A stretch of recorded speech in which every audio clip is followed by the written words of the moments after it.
Hello, amazing healers. I hope you're having a wonderful day. Today, what I'm going to talk about is something that will make your customer experience flow a lot better for all of your healing clients. So, one of the things that I learned in the very beginning is that I needed a structure to my sessions. And in the structure, it allowed me to then kind of go through the script every single time and explain to my client exactly what was happening for them. And then the other thing that I did was create a decision tree. So stay tuned to hear more about this process. After interviewing hundreds of amazing healers like you on my podcast, I discovered their biggest challenges include not knowing where to get started to build their healing practice, build their practice so they can attract a stable income to support themselves, and that their advertising efforts seem like a waste of time and money. I had these same frustrations during my 30-year healing history. When I finally retired as a physics professor, I needed to replace my six-figure salary fast.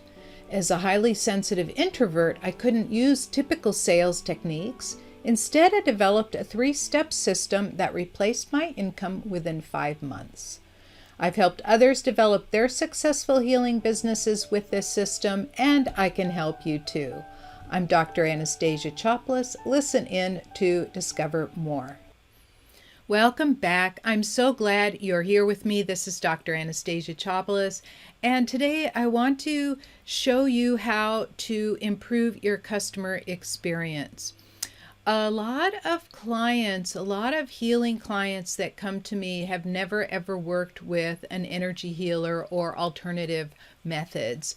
And so having them be involved in the process in a way where you can explain to them exactly what's going on without getting into the technical details really improves their healing experience and helps them understand what is happening with them. So one of the things that's really important was to help create a decision tree. And what I mean by decision tree is when they first come in, as you have first greeted them and asked them what's happening, is to also go through your process to help you and them understand exactly what's happening with them. So when I do a reading, I ask, my own personal way of doing it is that I first start asking questions that are related to anything spiritual. For example, is there a past life influence? Is there some sort of DNA influence? Is there something off in the spiritual body? Are there spirits and entities affecting them? Are their ancestors affecting them? Something that has to do with the being that they are, their spirit that is occupying that physical body, right? So now you have a good idea of where that could go. And then the next step for me, because I do like basically holistic, if you are only working in the emotional realm, right? Like you are an emotion code practitioner, for example, or you have a background in psychology, or you have some sort of background doing some sort of alternative emotional release, relationships, and so on, then I would start asking, is there something going on with them emotionally? And where is it located in the body, right? So now you can see that you can create a decision tree.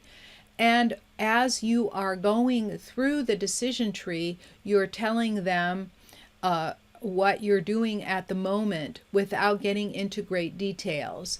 Like, for example, if I'm working on emotions, I will say, and it comes up a yes, for example, I will tell the client that there seems to be some sort of emotional some sort of emotion that's lodged in the body that's not releasing very well. And then I ask them to take a deep breath, and I tell them exactly where the emotion is and to help them let it go. And, while I'm sending it through their body, getting them involved in that way is really helpful for a lot of them. Some people just want remote sessions, right? So the remote sessions means that you will go through the whole decision tree process remotely and then report back to them, right? So I have a remote session today, and I'm going to go through, do the readings exactly through the same decision tree. Then I tell the client exactly what I found, what I released, and how are they feeling at the moment. And I usually text them. I am in text conversation with most people, right? And then in my process, I ask, what is the mental block, right? Because mental block could be something to do with family issues. It could be something to do with poverty issues. It could be something to do with feeling inadequate or imposter syndrome. All of those things constitute a mental block and need to be released. And then last, of course, because it filters down, right? Most things are grounded from the beginning: spiritual, emotional, mental, and then physical. And in the emotional, it includes relationships, and then the mental, it includes financial issues, right? So then it can manifest somehow in the physical. And it can be a really simple jump, like an injury could be due to some sort of emotional or mental block. I can't do this, and then they become injured, right? To stop the process, whatever it is that they're doing. So having this simple process like this really, really helps them understand what it is you're doing, them feeling well cared for, them understanding how your process works and why it works, right? And then when you come to the physical, of course, you're going to probe the whole body. Like my way of probing physical, if it comes up only physical, I ask, is it upper body, lower body? If it's upper body, is it, above the neck or below, right? And you can narrow it down that way. Sometimes I just get an image immediately, and sometimes not, right? It just depends on where I'm at too, right? And then you can set up a process. Once you do all the readings, like I'm mentioning, once you do those readings, you can set up a process to take that client through. And in those initial readings, you will also get an idea of how long it will take to create that new reality for them, right? In my experience, it's usually about a 3-month period. It doesn't necessarily take 13 weeks of sessions. It can be that they have 2 sessions and then you have a couple or 3 checkup sessions, as long as you follow up through the 3rd month. And I just had a gentleman graduate at the end of the 3rd month because we resolved his excruciating back pain that wouldn't go away no matter what he did, right? So he's able to graduate, and now he has my text, and whenever the issue comes up again, we can revisit the situation. But we went through a few sessions, and then I did follow-up sessions. I don't charge for the follow-up sessions because they're usually 5 to 10 minutes, checking how things are going and so on. And if there's any tune-up, I just do a quick tune-up, and then we're done, right? So you will have a good idea once you go through the decision tree, so you don't lose or miss anything, right? I know that many of you are clairvoyant and you can see it, but a lot of times in the clairvoyance, the thing is hidden behind a layer, right? And this is a way of discovering the layers for you. It depends on your process. If you're a masseuse, for example, and you work energetically, that's also going to be really similar. I went through a shiatsu massage. I was the final exam for somebody, And she discovered things in layers, right? She moved energy in layers. So she would start with one meridian and then just worked her way through all the rest of them. And she said it was really a fascinating process because I could feel what she was doing and I would report back what was happening to her with her exam. And she was thrilled with being able to hear what was going on. But she said it was like going through a series of layers. So a lot of people that are clairvoyant will see the outer layer first and then start moving downward. And I am not clairvoyant. I am more clairaudient and clairsentient, meaning I feel things. I feel what's going on in your body. And I also hear the message, like the words. And sometimes I'll see it too, right? We all have all of the abilities. It's just one of them is stronger, right? And so in having that process, right, you will also have ways that you can talk with your clients that is empowering. Some of them come on and they start complaining immediately, right? Oh, this hurts and I don't feel good and my relationship is crap, and they keep going on with a lot of complaining. So what I like to do is to get them to think in ways that are empowering by telling them, look, you are a really powerful person. You can manifest the life of your dreams. And this is the first step, right?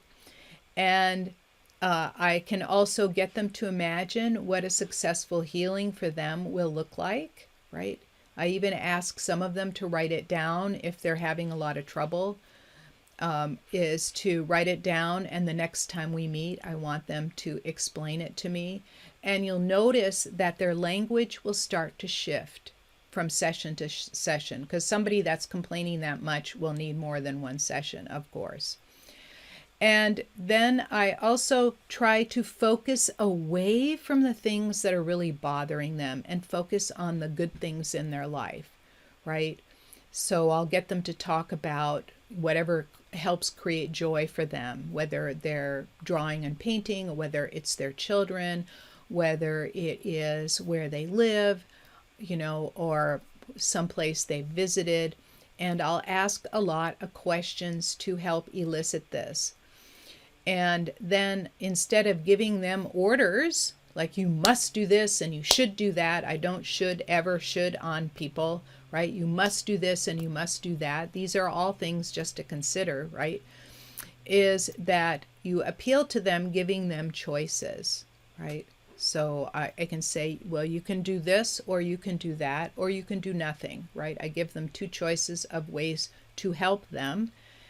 And of course, there's always the same thing. You always have three choices: do nothing, do it yourself, or do it the fast way, right? And so that's what's really helpful. And I will say, what would you like?